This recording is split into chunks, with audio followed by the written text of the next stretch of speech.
Hello, I'm Dr. John Cruz, and today I'm going to be talking for about 20 minutes about faking ADHD, a real problem or fake news. So I am the author of Recognizing Adult ADHD.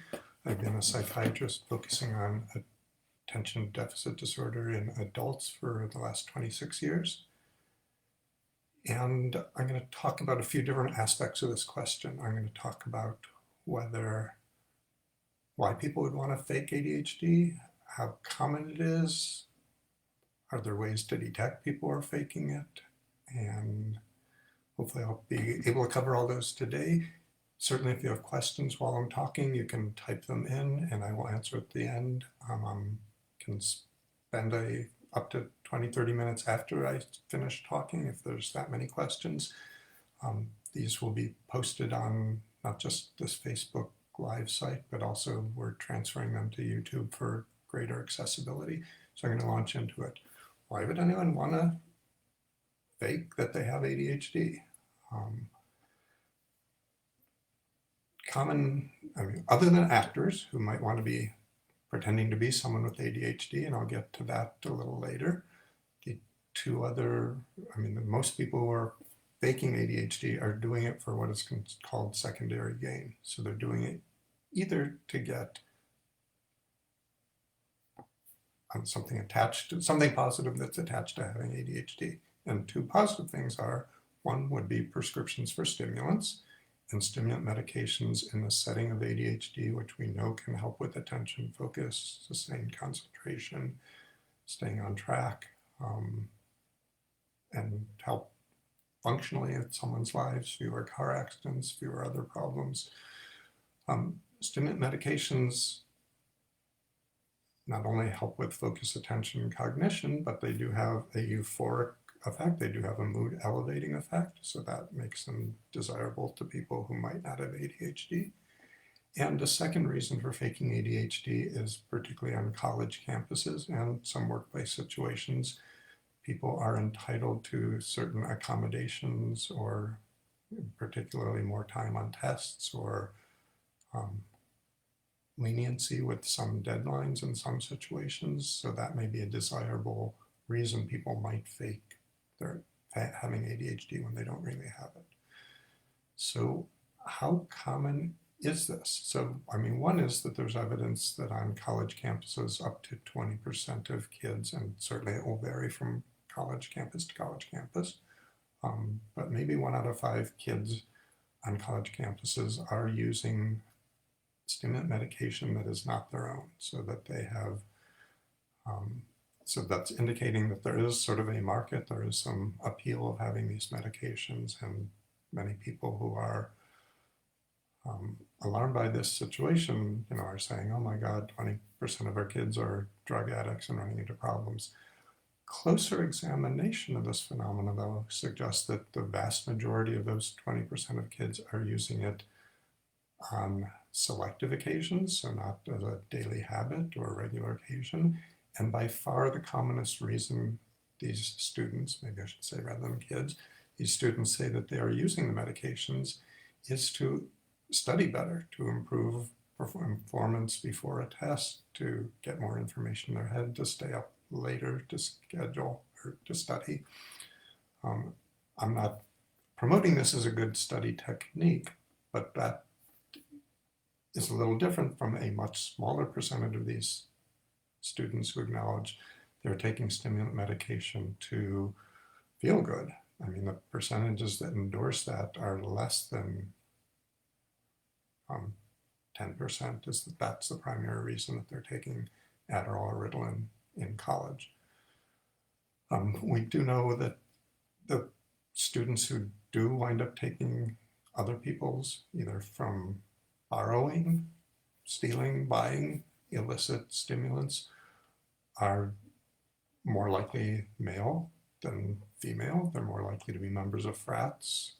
They're more likely to use and abuse other substances and drugs. So that's just some of the demographics of it. But again, that doesn't suggest that there's a rampant problem there. One of the interesting things I've work with many adults, and some of the adults I have, young adults who are still in college age, very consistently report when we're discussing medication options, and I'd say that the evidence, the efficacy of Ritalin on many head-to-head studies is not differentiable from Wellbutrin or Strattera or Cymbalta in terms of its efficacy. Adderall pretty consistently does a little better. To a person, these college students have said, it's cool, it's acceptable, it's non-stigmatized for them to have stimulants, Ritalin, Adderall prescriptions, or the medications themselves in the dorm. That probably makes them more popular among their friends. But to be seen taking a medication that's identified as an antidepressant, such as Wellbutrin, that would be stigmatizing, traumatizing, looked down upon as a weakness, even if they were using that medicine purely for their ADHD. So there are some societal attitudes, and what's interesting there is, certainly I've seen that attitude, even outside of the school situation, that many people come to me looking for medication for ADHD, and they don't want a medication that's not immediately identifiable as an ADD medication, as a stimulant. On the other hand, when I've treated several doctors over the years, or people who are more knowledgeable about medications, they pretty uniformly say, sure, let's try these non-stimulants first before choosing the stimulants. And part of that is, and getting back to the general concern or alarm about people misusing stimulants, although most people who are misusing them are not running into addiction problems, addiction is one possibility with those drugs. Most studies show that kids prescribed stimulant medications who take them on a daily basis, somewhere between 2 to 4% of kids do develop addiction problems to the stimulants. There's a rare condition called amphetamine-induced psychosis, where someone can become completely hyped up and paranoid, and that state can persist even after the drugs left their system. That's a horrible consequence of stimulants. The more common day-to-day side effect is potentially taking too much of it and feeling too agitated, too restless, too revved up, unable to sleep. So it's not a class of medications devoid of bad side effects, but whether, so the other really interesting thing from the studies of kids who do not have ADHD and are using stimulant medications is that many of them actually probably do have some amount of ADHD. And by that I mean, we know that ADHD is not a categorical entity, that you have it completely or you don't have it, that it ranges on a degree of severity. We were talking about this with neurodiversity last week. And that there are probably almost as many people who meet full criteria for ADHD who have what's called subsyndromal ADHD, where they have a number of ADHD symptoms. They may not be as many to reach full criteria, or they may not be severe enough, or they may have been in situations where they didn't run into problems with it, or they had intelligence or other strengths to rely on that got them through situations. But many of the people who are endorsing stimulant use in college years who do not have an official ADHD diagnosis do meet a number of ADHD criteria and probably are somewhere on that spectrum. Again, I'm not condoning, buying it from your friend or stealing it from your enemy or getting it illicitly. I do believe it's in your best interest to be well evaluated and work with a professional to find out what's the best medication and non-medication treatments. So again, this isn't, again, the very existence, there are websites that will actually teach people how to fake ADHD to get stimulant medication or to get an ADHD diagnosis. So the very existence that there are websites teaching people to do this means that there is some population interested in this. So how do doctors or how do people on my side of the equation sort of evaluate whether someone really has ADHD or is just faking it? And again, the faking it is that we have checklists that are commonly used for sort of assessing at one level ADHD symptoms, and it's pretty easy to memorize the checklists or know that someone who's more hyperactive, more unable to sit still, less able to pay attention. If you say that you have those things, that's going to give you a higher score on these ratings. That's not rocket science to figure out how to try to manipulate it. So what do we try to do to make sure we're not being hoodwinked by someone who doesn't really have ADHD?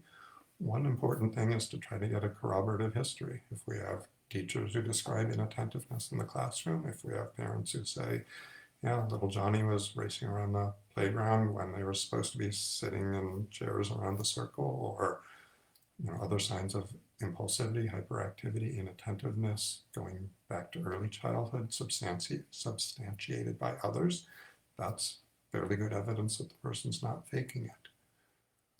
With another piece that often is recommended to professionals is to make sure that the person's life history matches with what they're telling you. So if they're telling you that they've been inattentive and can't sit through any classroom, and yet they've managed to graduate in college in 4 years and with optimal grades, the suggestion would be maybe they don't really have ADHD. Now, I've seen many people come to me who absolutely clearly, robustly met full criteria, had ADHD affecting them pervasively in many areas of their life, and had seen other professionals who's told them, oh, you finished at a good school, you went through a good college, you couldn't possibly have ADHD, or, oh, you've held that job in your company for 10 years, you couldn't possibly have ADHD. So I think we need more subtlety and nuance when listening to people's life stories. So yes, they might have graduated from a good college, but if they had abysmal grades in the courses they weren't interested in and only thrived in what really grabbed them, that actually would be strongly suggestive of ADHD rather than dismissive of it. I mean,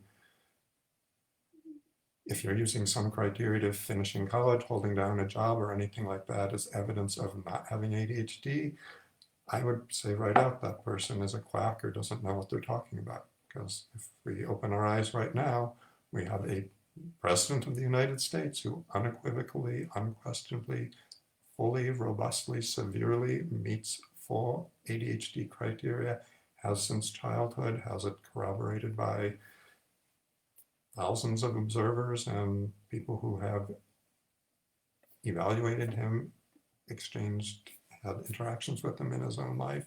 If you can be president, don't tell me that there's anything that someone with ADHD might not have done. Again, the question is, how did they achieve it? Did they take twice as long as their peers? Was their performance uneven? Did they take a break and go back to it? Was their intellectual capability that extreme? Were their social skills that good? Did they have supportive people around them helping them sit down after school every day and make sure they did their homework? So again, there is no absolute in someone's history which is going to disprove ADHD. You have to take a more nuanced view of how they achieved what they achieved and whether that pattern of achievement is consistent with ADHD or not. So the other thing, and this often isn't stressed in what I've seen in terms of recommending how doctors should screen out whether someone's faking it or have ADHD, is and that somehow I seem to focus on it more than some of my peers, is that not just listening to someone's story or recounting what they've done on a checklist and our push towards making medication more, or making the whole, not medication, but the whole field of medicine more checkbox oriented and objective and measured on assays and tests, is I think we are losing a lot of information. I mean, particularly, we're often so busy checking boxes, you're not looking. So actually looking at what the person who's sitting in the office is with you doing. If they are telling you that they're distracted all the time, and yet every one of their sentences is a nice linear sentence, their histories are well organized, and they're not staring out the window or tapping their foot or otherwise displaying ADD symptoms, that's a red flag. It doesn't mean they don't have ADHD, because particularly for people who might not have been diagnosed before, or this may be extremely important and interesting to them to get out their story and to hear your impression of what they have ADHD, They may be very focused during that first session and less focused in subsequent sessions. But again, watching what someone's doing with their body, with their attention, with the linearity of their thoughts while they're describing things is important information, which often, because we don't have little check boxes for it, is often being neglected. So I say, and I go into this in my book, that there are two little rules I have. These are my rules I've devised. I have not seen anyone else using them, and I think they are both verifiable, but I have not done the rigorous research to prove that what I'm saying is true, but I believe it, so what I'll say.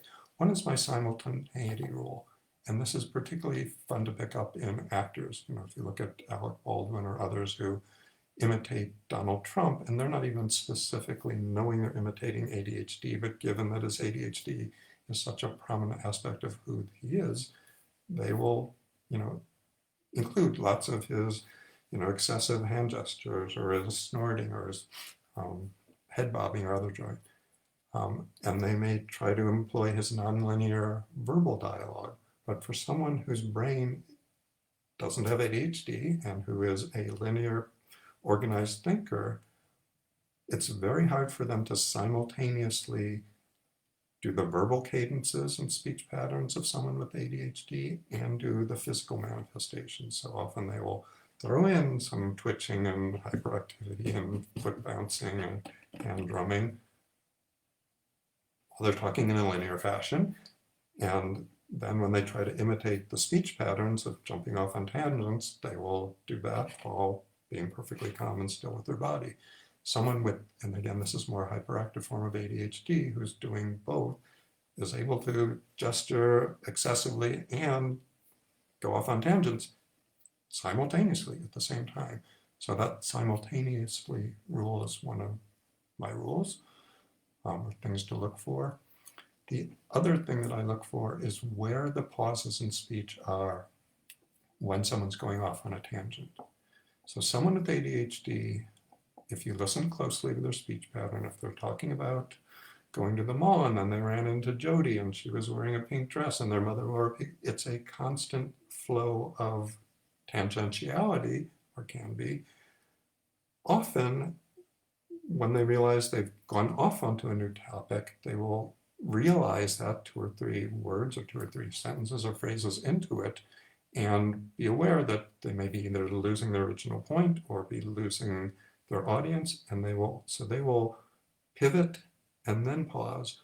Whereas someone without ADHD who's trying to imitate ADHD, and again, you can see this again in people who are trying to sound like Trump, what they will do is they will talk on subject A, and then in their linear mind, they'll pause and say, aha, I'm going to pivot to something really weird, bizarre, off track. They will pause and then pivot. So watching where that subtle pauses in speech are, again, I have not seen others confirm this. I am absolutely convinced that there's something real and valid here. So someone with ADHD pivots into a new area, then pauses, sometimes. Someone without ADHD pauses because they have to think of what's going to be tangential or weird or different.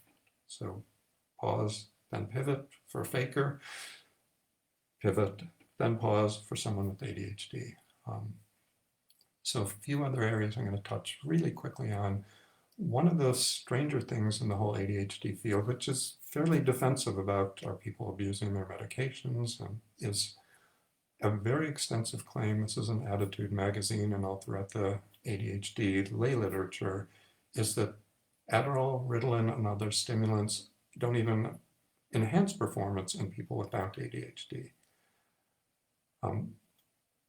That to me doesn't sound very plausible. Some people are a little more open-ended about it.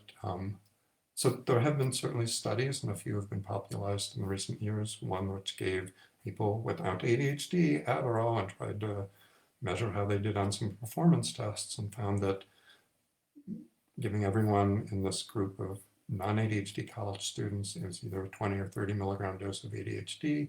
Yes, they were a little more attentive during that period, and when they retested them on memory the next day, they actually did worse. So Adderall might be making things worse.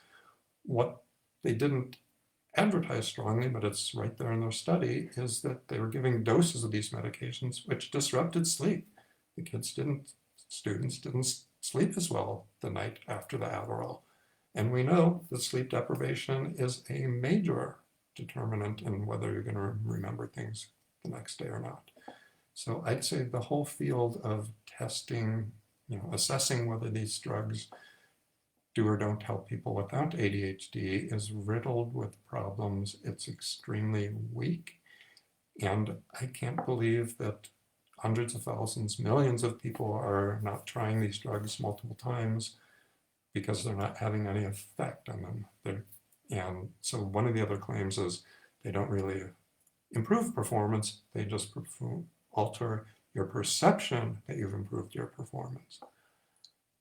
Again, I think they may change your perception of how well you're doing. Certainly there's a euphoric effect that many people have from the stimulants, and it's not just general positivity, it's I'm doing better, I'm doing stronger. But I can't believe so many people would be, and using not just prescription stimulants, but what is the most widely used psychoactive drug on our planet? It's caffeine. People are using these drugs because they observe that at least in some tasks, even if they don't have ADHD, they are a little more attentive, may do a little better on certain tasks. So I'm going to halt it there. I see there's multiple questions and I'm going to try to answer those, and you can add more questions as I'm answering those if you want to. So Andrew asks, is neuropsychological testing helpful for diagnosis? This is going to be really pejorative, and I'd say yes if you don't have a clue about what you're looking for, ADHD or anything like that. So my strongest arguments about this is Russell Barkley is a psychologist, so he's not a psychiatrist, he's a psychologist, so he doesn't even prescribe medications. His forte, he's one of the most prominent experts in ADHD and popularizing ADHD to the general public and research about ADHD, and he has written extensively and vehemently that in terms of diagnosis, the neuropsychological testing we have offers nothing beyond what a careful clinical evaluation does. Part of it is that there's a whole range of other, if someone's depressed, that's going to affect memory, it's going to affect reaction time, it's going to affect a whole slew of neuropsychological variables. Anxiety affects them, self-confidence affects them. There's a whole range of non-ADHD things which affects performance on these tests. So scoring a certain, and again, other strengths or attributes, even though we tailor these tests supposedly to reveal certain neuropsychological functions, and they aren't very good or helpful.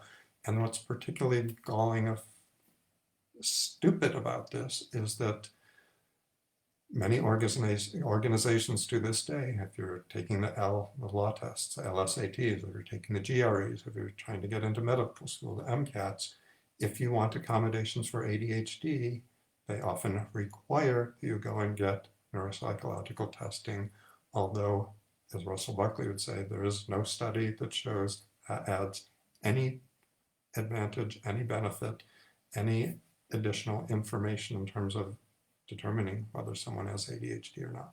So the next question, do you think adults are overdiagnosed or underdiagnosed with ADHD in the US? And the simple answer is yes, yes. So the media, dozens of books have been, ADHD Nation, others are claiming ADHD is rampantly overdiagnosed, that there's, kids who are just restless or anxious or agitated or can't sit still are misdiagnosed with it. And I'd say there's some evidence that there's certain regions of the country, particularly in the South, there have been areas where the rates seem suspiciously high, and particularly where people of color may be getting higher rates of diagnosis, and it probably is they're being used as a tool to try to control or rule out or get your kid medicated or they can't come to normal classes. So I'm not questioning whether there are some areas where it is overdiagnosed, but the order of magnitude to which it's underdiagnosed is huge. So every epidemiologic study which is carefully evaluated for ADHD symptoms suggests that a minimum of 3% of adults should have ADHD. Some say just 2.7, some actually suggest 4 or 5%. And if you look at the percentage of Americans who are being treated for ADHD, there's a big study. It was done in Kaiser of Northern California, my area of the country. And there's lots of media attention. Oh, over the last decade, rates went from 1% to 2%. Well, that's still missing probably half the adults with ADHD. Yes, we're picking up on more of it. And I'd say there's definitely a cohort effect. More people who are in their teens, 20s, 30s, we are more aware of ADHD in childhood. We're much more aware of ADHD in adulthood than we were 20 years ago. We are picking it up better at that level, but I've met numerous 70-year-olds, 80-year-olds, and again, Trump is a wonderful example, who have gone through their life clearly with rampant, robust, full force ADHD symptoms, and nobody even considered it was a possibility. So, and I write about more of this, and I would argue, as our whole society is getting more ADHD-ogenic, we are going to see more ADHD because we are creating conditions to create more brains with ADHD. So it looks like the last question. What do you think of the Netflix new documentary, Take Your Pills, which exclusively talks about some legitimate concerns about people taking stimulants? So again, as I was saying earlier, the stimulants do have some uncommon, really bad side effects. I talked about addiction, that's in the range of 2 to 4% of kids. Adults are probably lower rate. I've talked more than any expert I know about in my own practice about amphetamine-induced psychosis, because that I think is a much more serious, it's a separate issue from addiction. The experts to a person over the years have said, oh, this is really rare, happens 1 out of 1,000 people. That's really uncommon, let's look the other way. Finally, when we're getting some better epidemiologic data for Adderall, it probably happens 1 out of 400, 500 people. And again, given that this is a condition that's not just an intoxication syndrome, but continues often for days, weeks, months after someone has it, and even after a single episode of amphetamine-induced psychosis, if you look at people 10, 15 years later, something like 20% of them are in a permanent psychotic state. That's a really serious, really bad, not really common, but not particularly rare side effect of stimulants. We need to be open and direct in talking about that. There's also people with rare cardiac conditions who have a risk of sudden death. Very serious, extremely rare. Most of the common side effects with stimulants are a matter of dosing, that someone is too revved up, and they happen immediately. Those are easy to detect. They're almost always a sign of too much and not necessarily a sign that it's a bad chemical for you. In my own practice, I almost always start with non-stimulants, which lack some of those particularly rare, dangerous effects. So I think it's good to provide accurate information about the risks, but we should put those risks into perspective. One last aspect on the addiction front, because that's one that gets a huge amount of attention. What we know in America is that about 15 to 20% of adults, well, let's say about 15% overall, sometime in their life have serious addiction problems, with alcohol being way at the top of the list. Kids with ADHD and adults with ADHD have lifetime rates of addiction orders twice that, closer to 30%. So just having a brain that has ADHD, making you more impulsive, making you less wisely consider the long-term ramifications of your choice, being more wanting something that's going to give you a big stimulus, a big thrill, that puts you at risk for substance abuse problems. Study after study has shown children with ADHD who are medicated with stimulant medications, and again, maybe 2 to 4% of those kids will become addicted to their stimulants, but the bigger picture is their overall rate of addiction to any substance falls from about the 30% rate back down to the general population rate of 15% or so. And I'm using ballpark figures there, but it cuts it in half.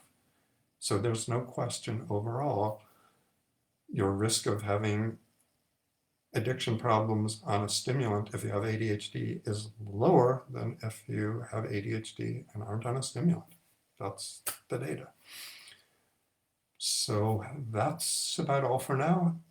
Have a good and healthy and happy week, and I will be back next week. Next week's topic is going to be, I've talked a huge amount of Donald Trump's ADHD, and we're going to swing the other political direction, and